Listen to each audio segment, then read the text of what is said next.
meninas! Tudo bem com vocês? Hoje nós vamos dar continuidade à leitura do livro A Batalha de Toda Mulher, da Shannon Ethridge, e estamos já no capítulo 8, Construindo Fronteiras Mais Sólidas. Não sei se você já começou a ler esse capítulo ou se você ainda não chegou nele, mas é um capítulo, apesar de curto, bem interessante, porque ela vai falar sobre 3 elos fracos que comprometem a vida e a integridade da mulher cristã. Então é uma área das nossas vidas que nós precisamos cuidar. E não se engane, acontece com qualquer mulher, em qualquer etapa da vida. Esses 3 elos, eles podem verdadeiramente nos tirar do caminho reto que Deus tem planejado para nós e verdadeiramente nos desviar rumo à santidade que nós temos buscado. Então é muito interessante que a gente mantenha os nossos olhos abertos e vigilantes em todo o tempo e dispostas a verdadeiramente fechar essas brechas, mudar esses comportamentos que são comportamentos que muitas das vezes são prejudiciais e a gente não percebe.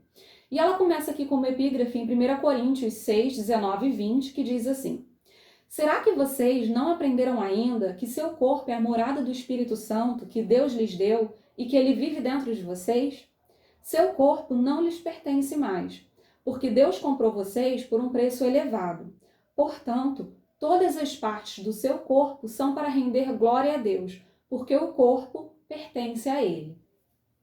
E ela começa aqui falando também sobre a armadura, né, que Paulo nos encoraja a vestir a armadura de Deus para nos guardar da tentação. E ela faz uma observação interessante que começa assim: todavia, ao vestir essa armadura de Deus, as mulheres esquecem de verificar os elos fracos que as deixam abertas e vulneráveis à tentação.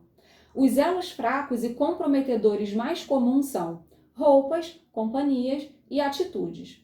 Vamos examinar cada um desses elos fracos e tentar discernir se a sua armadura pode estar deixando você vulnerável à tentação ou prejudicando a sua integridade. E aí ela vai vir com vários exemplos nesse elo fraco 1, que são roupas comprometedoras, e o que a gente pode extrair desse tópico está lá no que está escrito em Provérbios 31, né, que diz que enganosa é a graça, vã é a formosura, mas a mulher que teme ao Senhor, essa sim será honrada e elogiada. O que verdadeiramente nos torna belos não é aquilo que a gente exterioriza, né? Não são as nossas roupas, o modo de vestir, a forma como a gente penteia ou corta o cabelo. Na verdade, são coisas passageiras, né? Um dia a beleza vai passar e o que vai contar é aquilo que está dentro de nós, né? É aquilo que nós temos dentro de nós.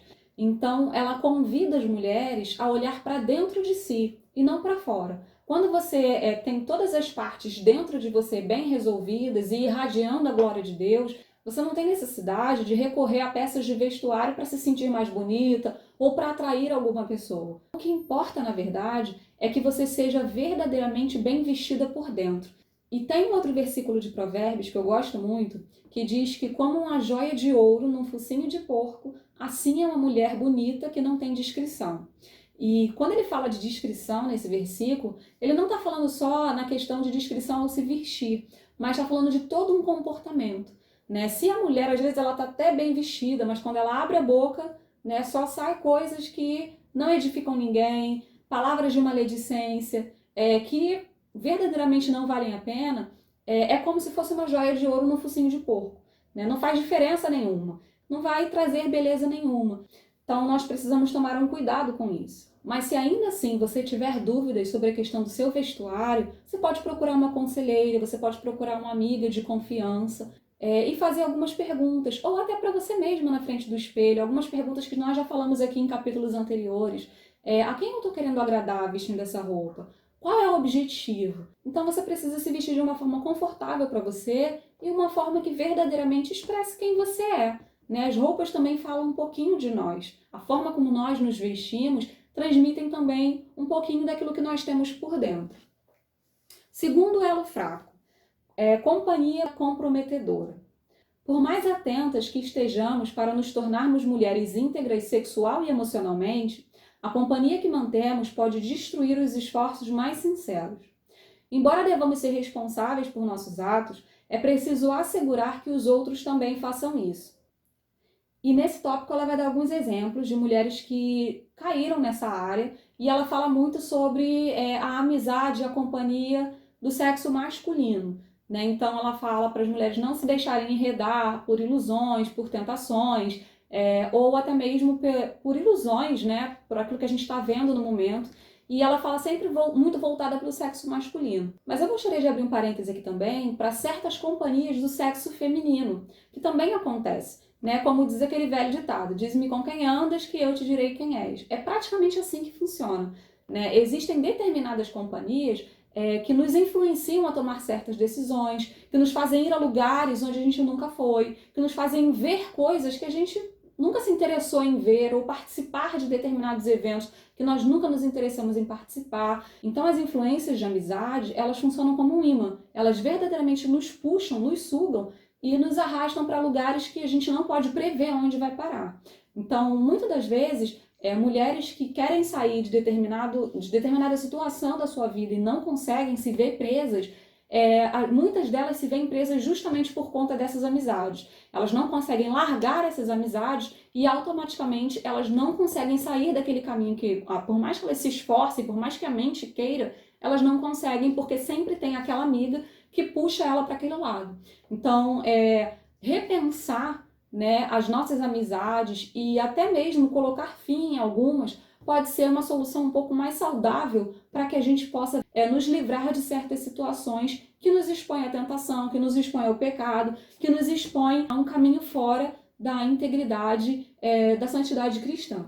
E aí ela vem para o último tópico, né, desses 3 elos, que é o elo fraco dos atos comprometedores, onde ela vai falar bem claramente aqui sobre a relação sexual, principalmente fora do casamento, ou extraconjugal, ou na questão de fornicação. Ela vai falar que a única maneira de se proteger de várias consequências desses atos comprometedores, que ela vai citar aqui, como uma DST, por exemplo, a gente também pode falar até de uma gravidez indesejada, e de situações que vão levar a pessoa para um buraco existencial que ela não vai conseguir sair tão cedo. Então, o último parágrafo desse tópico, ela fala assim: a única maneira de se proteger efetivamente é evitar o comprometimento sexual de todas as formas. Nenhum preservativo protege você inteiramente contra as consequências físicas do comportamento sexualmente imoral. Mais importante ainda, nenhum preservativo protege você contra as consequências espirituais do pecado, a perda da comunhão com Deus. Nenhum preservativo protegerá você das consequências emocionais de um coração partido. Portanto, não pense em termos de sexo seguro, mas em termos de esperar pelo sexo até o casamento ou novo casamento. Saiba que é a mulher que evita o comportamento comprometedor que pode colocar seu corpo em risco de uma doença. Se essa revelação chegar depois de você ter permitido que seus limites físicos tenham sido transpostos, faça-se um favor. Vá a um médico e peça um teste de DST. O tratamento pode salvar a sua vida e a de outros. E, na verdade, muito mais que isso. Se nós formos falar aqui sobre a questão da integridade cristã, a melhor forma de se manter seguro em todas as áreas é mantendo-se fiel ao seu compromisso. Seja ele seu compromisso matrimonial com o seu marido em um casamento, seja ele o compromisso de manter-se pura até o dia do seu casamento, se você está em um noivado ou num namoro, ou simplesmente o compromisso de se manter leal à palavra e às promessas de Deus, se você é uma jovem solteira, né, que pode estar aguardando aí para um relacionamento. Não existe forma mais segura de se manter íntegra em todos os aspectos, seja espiritual, emocional, físico, do que se manter fiel, do que se manter leal ao seu compromisso. Então, se manter leal como uma noiva mesmo, à espera do noivo, a gente está falando aqui de Cristo, é a melhor proteção que você pode ter em qualquer área da sua vida. Então, essa é a proteção que nós precisamos, lealdade, né? Manter-se fiel, manter-se leal é aquilo que verdadeiramente vai nos proteger. E aí ela vai falar aqui, ainda nesse capítulo, de alguns outros limites. Se você guardar o seu corpo dos elos fracos das roupas, companhias e atos comprometedores, e integrar os limites para as suas ações, emoções e palavras, como discutido nos capítulos anteriores, terá uma armadura de proteção completa. Antes, porém, de encerrarmos a nossa discussão sobre a proteção de nossos corpos, estes são alguns dos outros limites pessoais a considerar. E aí ela vai falar um pouquinho sobre o proceder no cotidiano, como é a questão de abraçar determinadas pessoas, de andar num carro com alguém, ou num ambiente de trabalho, como proceder. Então ela vai dar aqui algumas dicas Se você está passando por alguma dessas áreas, pode ser bastante útil para você. E ela termina com Gálatas 6, 7 e 8, que diz assim: não se iludam. Lembre-se de que vocês não podem desprezar a Deus e escapar. Um homem sempre colherá justamente o produto da semente que ele plantou. Se plantar a fim de servir aos seus próprios desejos maus, estará plantando as sementes do mal e, logicamente, fará uma colheita de ruína espiritual e morte. Mas se plantar as coisas boas do Espírito, ele colherá a vida eterna que o Espírito lhe dá. Então, eu espero que você tenha desfrutado desse capítulo, que ele tenha falado ao seu coração e que ele te dê estratégias de como se manter pura e íntegra nesse caminho da santidade, nesse caminho, né, de escolher viver como a mulher segundo o coração de Deus, que é isso que Deus espera de nós. Então, eu espero que esse capítulo tenha sido muito produtivo para você e a gente se encontra no capítulo 9. Tchau!